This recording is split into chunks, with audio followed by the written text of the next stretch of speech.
पूजन संपन्न करा रहा हूँ। एक विशेष मुहूर्त, सही मुहूर्त, जिसको अपने आप में कुबेर कहलाता है या कुबेर मुहूर्त कहलाता है। और उससे भी बड़ी बात कि मैं तुम्हारे इस मुहूर्त में उन मंत्रों का प्रयोग करूंगा, उन मंत्रों के माध्यम से इंद्र ने स्वयं लक्ष्मी की आराधना पूजा की और साम्राज्य के अधिपति बने और कुबेर के अधिपति बने। इसलिए मैं उन विशेष मंत्रों का, मैं न ऋग्वेद के मंत्रों का प्रयोग कर रहा हूँ, न यजुर्वेद के मंत्रों का, और उन मंत्रों का जो देव मंत्र है। और ये आप लोगों का सौभाग्य है कि आप इस क्षण पर यहाँ उपस्थित हैं। ये क्षण मामूली क्षण नहीं है, यदि क्षण की महत्ता जीवन की सबसे बड़ी महत्ता होती है। सही मुहूर्त में या सही क्षणों में जो कार्य कर लिया जाता है, इसलिए लक्ष्मी का पूजन का मुहूर्त निकालते हैं। तो ये 7 बजे मुहूर्त या 8 बजे मुहूर्त या 9 बजे 10 मिनट का मुहूर्त या जो भी मुहूर्त का मतलब है कि वो विशेष क्षण जिसमें उस विशेष मंत्र दिया है, उन मंत्रों के माध्यम से आपके घर में सुख, सौभाग्य, संपत्ति, ऐश्वर्य, स्वास्थ्य, उन्नति, सब कुछ आपको प्राप्त हो सके, पूरा वर्ष आपके लिए मंगलमय हो सके। इसलिए जो इस विशेष पूजन में भाग ले रहे हैं, पूजन करवाई रहा हूं।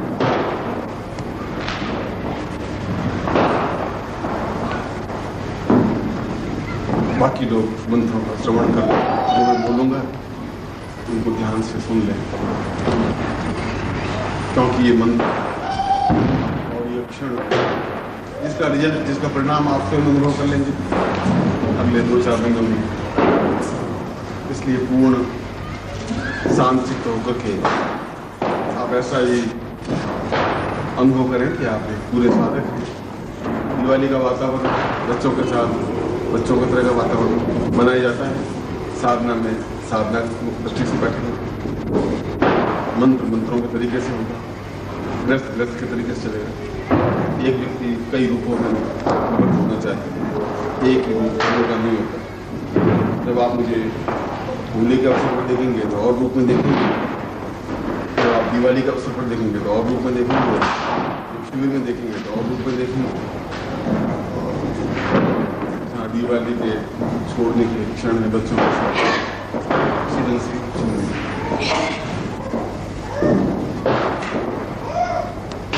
मैं आपको इस प्रयोग के साथ साथ मैं आशीर्वाद देता हूँ, और मेरा आशीर्वाद अपने आप में फल प्रकट होगा कि आपके जीवन में सभी कामनाएं आपकी पूरी हों। जो जीवन के कष्ट आपके जीवन में हैं, बाधाएं हैं, अड़चने हैं, किसी को पत्नी की परेशानी है, पत्नी तकलीफ पा रही है, किसी को आर्थिक परेशानी है, किसी को व्यापारिक परेशानी है, जो परेशानी है। ग्रस्त में तो समस्याएं होंगी ही। ग्रस्त का मतलब है कि निरंतर समस्या आए और हम उसको फेस करें, सामना करें। ये रास्ता ही ऐसा है। इसमें मुस्कुराते हुए सामना नहीं, और अपने प्रयत्नों से तुम इन समस्याओं को नहीं मिटा सकते। अगर प्रयत्नों से मिटाते हैं तो फिर तुम यहाँ तक नहीं आते। तुमने अपने से प्रयत्न किया ही होगा, प्रमोशन के लिए प्रयत्न किया होगा, शत्रु को मिटाने के लिए प्रयत्न किया होगा, शत्रु को समझाने का प्रयत्न किया होगा, व्यापार बढ़ाने की कोशिश की होगी, साधना की होगी, मंत्र जाप किया होगा। तुमने उनसे तो पूरा प्रयत्न किया होगा। मगर जब तक देव सहायक नहीं होंगे तब तक साधनाओं में सफलता, सिद्धि प्राप्त नहीं हो सकती। और देवताओं और आपके बीच में एक और वस्तु है, एक और तथ्य है, उसको गुरु कहते हैं। वह देवताओं से भी परिचित है, वो आपसे भी परिचित है। वह देवताओं का संदेश आप तक पहुंचाता है और आपकी पूरी बात को उनसे मनवाता है आग्रह, मंत्रों के माध्यम से। मंत्र मीन्स आग्रह, दृढ़ता। मंत्र मीन्स कन्विंसमेंट। मंत्र का मतलब है कि ये कार्य उनको करना ही है, चाहे वह सरस्वती कीलन हो, वह चाहे आपके आर्थिक समस्याएं हों या व्यापारिक समस्या हो, वह चाहे आपकी स्वास्थ्य की तकलीफ हो, वह चाहे रीढ़ की हड्डी में दर्द हो, जो भी जिनको जैसा भी तकलीफ हो, इसलिए आपकी समस्याओं से भी मैं परिचित हूँ, क्योंकि मैं भी आपकी तरह ग्रस्त हूँ। इसी ग्रस्त के उबड़ खबड़ रास्ते पर चलता हूँ मैं, मगर मुस्कुराता हुआ चलता हूँ। क्षण तो आपसे ज़्यादा ग्रस्त मेरा बड़ा है, 5-7 लाख उसमें परिवार के मेंबर हैं, आप 5-7 मेंबर ही हैं, और 5-7 लाख लोगों की समस्याओं को तुम 7 लोगों की मेंबरशिप में इतनी तकलीफ पाने लग गए, चिंताएं करने लग गए, तो 7-10 लाख लोगों की परिवार की मेरी क्या हालत होगी तुम कल्पना कर सकते हो। मगर उसके बावजूद भी मेरे साथ देवता है, मेरे इष्ट हैं, मेरे गुरु हैं, हर क्षण मैं उनको अपने साथ रखता हूँ। तुम्हें भी हर क्षण देवता को, इष्ट को, अपने गुरु को साथ रखना चाहिए।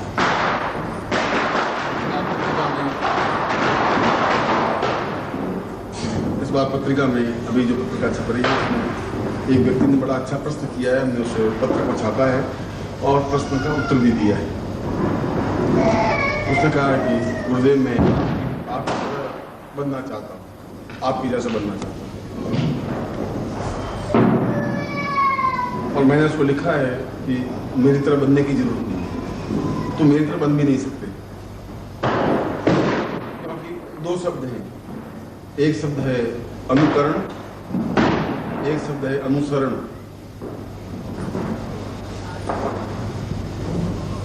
अनुकरण का तात्पर्य तो है कि जैसा गुरु करे वैसा करता रहे, उसको अनुकरण कहते हैं। पर अनुकरण में तुम बिगड़ जाओगे, तुम सोचोगे गुरु जी कभी उदास होते हैं, कभी परेशान होते हैं, कभी खुश हो जाते हैं, ये ऐसे ऐसे गुरु जी हैं, क्यों तकलीफ पा रहे हैं, क्यों चिंता क्यों, गुरु जी हैं तो चिंता क्यों। अनुकरण तुम नहीं कर सकते, इसलिए तुम उतनी जितनी मैंने जीवन में संघर्ष झेले उनमें संघर्ष भी नहीं झेल सकते। जिन हिमखंडों में, जिन पहाड़ों में, जिन पर्वतों में मैंने पूरे शरीर को गलाया, तुम ऐसा नहीं कर पाओगे, इसलिए अनुकरण नहीं कर पाओगे। अनुसरण का तात्पर्य जो मैं तुम्हें कहूँ वह तुम करो, अनुसरण नहीं।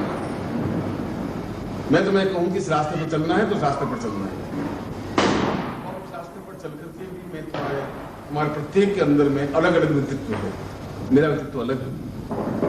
हो सकता है कि मेरे पास षोडश कला जीवन हो, आपके पास 4 कलाओं का जीवन, 3 कलाओं का जीवन। 3 कलाओं के जीवन से षोडश कला जीवन तुम्हारा नहीं बन सकता है। एकदम से एक क्षण में या 2 साल में या 5 साल में तुम षोडश कला एक नहीं बन सकते। उसके लिए एक अत्यधिक साधनात्मक अनुभूतियाँ, ऊंचाई और उस गुणों की जरूरत है। मगर तुम्हारे अंदर जो कुछ व्यक्तित्व है उसको मैं निकालना चाहता हूँ। है तुम्हारे अंदर भी बहुत कुछ है, गुण है, तुम्हारे इष्ट को प्राप्त करने की क्रिया है, देवताओं का साक्षात्कार करने का चिंतन है तुम्हारे अंदर, साधनात्मक रास्ता है तुम्हारे पास, जो तुम्हारे अंदर है उसको मैं निकाल के तुम्हारे सामने प्रत्यक्ष करना चाहता हूँ। और ये बताना चाहता हूँ कि तुम भी अपने आप में बहुत उच्च कोटि के अच्छे महत्वपूर्ण 4 कला युक्त भी हों या 5 कला युक्त हों साधक हैं, और 5 कला युक्त व्यक्ति भी पूरे भारत में प्रकाशित हो सकता है, रोशनी दे सकता है। बुद्ध जैसा व्यक्ति सिर्फ 8 कलाओं से पिछले 3000 वर्षों से जिंदा है, और उनका नाम चीन में, जापान में, मलेशिया में सब जगह है, केवल 8 कला युक्त।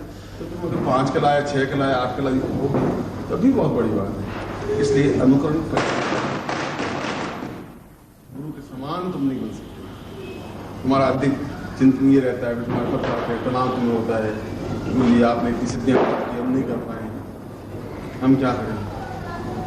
गुरुदेव ने अपने शरीर को थोड़ा भी बहुत दुख भी बहुत देखा है, वेदना भी बहुत झेली है, तकलीफें भी बहुत सही है। तुम शायद जल्दी टूट जाओ, बिगड़ जाओ। मैं दूसरों को समेट नहीं चल सकता।